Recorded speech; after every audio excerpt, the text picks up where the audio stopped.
Assalamualaikum warahmatullahi wabarakatuh. Perkenalkan, nama saya Amelia dari semester 4 dari Prodi S1 Kebidanan di Universitas Medika Suherman. Di sini saya akan mencontohkan tentang konseling perencanaan KB. Selamat menyaksikan. Selamat pagi Bu.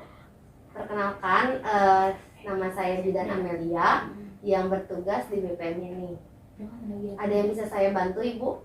Begini Bu, maksud saya kesini ingin menanyakan terkait permasalahan kontrasepsi yang saya alami Bu. Oh, baik. Sebelum mulai konsultasi, di sini ada beberapa yang ingin saya tanyakan Ibu. Baik. Nama Ibu siapa ya, nama lengkap Ibu? Uswatun Hasanah Bu. Baik, Uswatun Hasanah. Umur Ibu berapa tahun? 25 tahun. 25 tahun. Oke, agama Ibu? Islam Bu. Agama Islam. Suku Ibu? Jawa. Suku Jawa. Oke. Pendidikan terakhir Ibu itu apa ya? SMA Bu. SMA. Oke.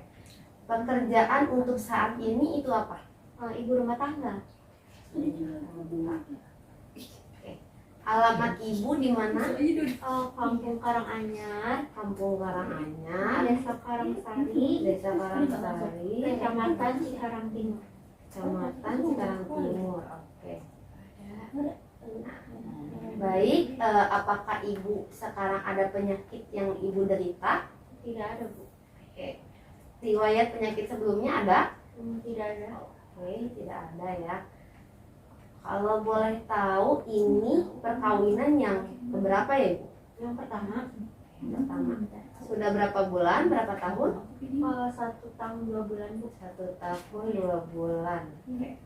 2 bulan, baik. Baik, di sini apa yang ingin Ibu konsultasikan ya?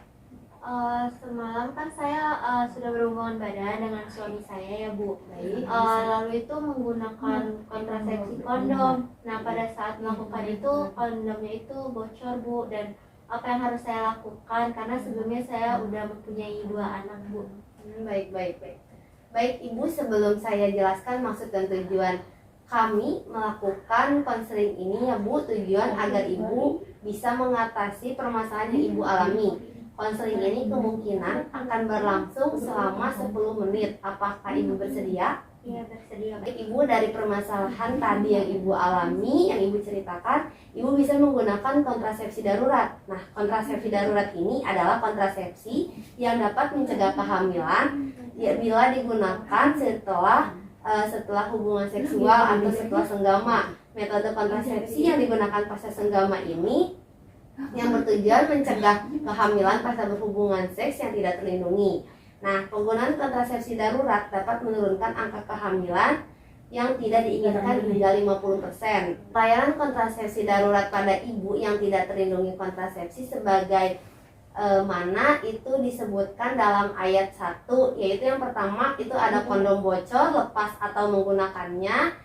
Ya, yang kedua itu ada diafragma pecah, robek atau diangkat terlalu cepat. Yang ketiga itu ada kegagalan senggama terputus, misalnya nih ejakulasi di vagina atau pada genitalia eksterna. Nah, yang keempat itu salah hitung masa subur.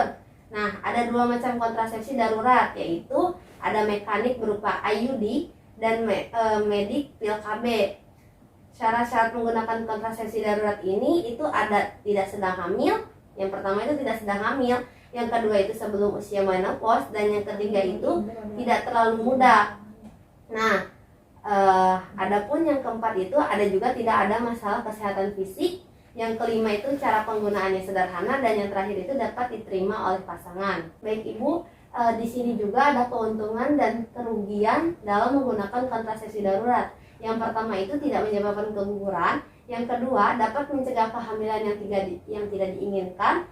Yang ketiga itu ada mencegah aborsi. Yang keempat itu tidak menimbulkan cacat bawaan bila diketahui ibu sedang hamil.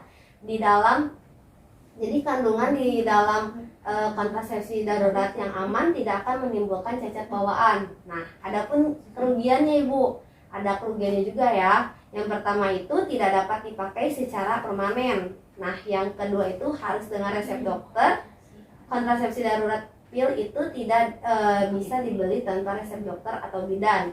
Yang ketiga itu tidak semua apotek bersedia atau tersedia. Yang keempat itu tidak efektif setelah 3 kali 24 jam untuk pil kontrasepsi darurat. Nah, adapun indikasi dan kontraindikasi dari kontrasepsi darurat juga pun ada ya Bu. Yang pertama itu kesalahan dalam pemakaian kontrasepsi seperti salah penggunaan kondom.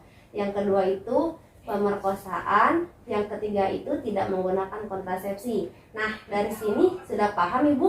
Apakah ada yang ingin ditanyakan? Sudah paham Bu, tetapi ada yang ingin saya tanyakan, apakah alat kontrasepsi ini aman untuk saya Bu? Nah, tentu aman Bu, karena Ibu termasuk WUS. WUS itu wanita usia subur dan Ibu sedang tidak hamil serta menggunakan kontrasepsi yang alami berupa kondom sehingga terjadi kebocoran. Apakah ada yang ingin ditanyakan kembali Bu? Sudah cukup Bu. Baik Bu, ini kontrasepsi daruratnya yang berupa pil. Jika mungkin ada hal yang ingin dikonsultasikan atau ingin ditanyakan kembali, Ibu bisa datang ke BPM ini kembali ya Bu. Baik Bu. Baik Bu, terima kasih ya Bu atas penjelasannya. Kalau begitu saya pamit pulang ya Bu.